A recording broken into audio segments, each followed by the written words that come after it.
এভাবে শাক রান্না করলে সেদিন ভাতের চাল একটু বাড়িয়ে দিবেন, কারণ এতটাই মজা হয় সবাই অন্য তরকারি রেখে শুধু এটাই খাবে।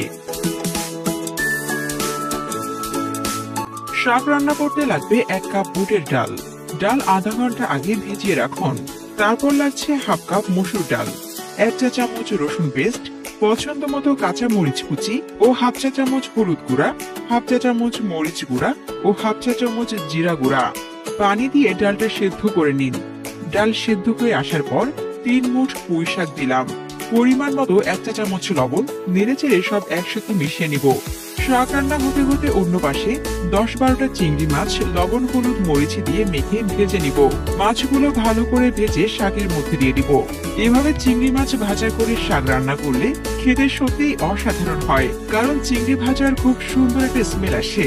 এরপর ভাজা চিংড়ি মাছগুলো শাকের ভিতরে দিয়ে উল্টিয়ে নেড়েচেড়ে আবার ঢেকে রাখবো। তেল, পেঁয়াজ কুচি ও রসুন কুচি ব্রাউন কালার করে ভেজে শাকের মধ্যে দিয়ে দিব। সর্বশেষ উপর থেকে ভাজা জিরার গুঁড়া ছড়িয়ে দিব। তৈরি হয়ে গেল আমাদের মজাদার পুঁই শাকের দারুণ রেসিপি। এমন নিত্য নতুন রেসিপি পেতে আমার পেজটি ফলো করে দিন। রেসিপিটি ভালো লাগলে শেয়ার করে দিন। ধন্যবাদ।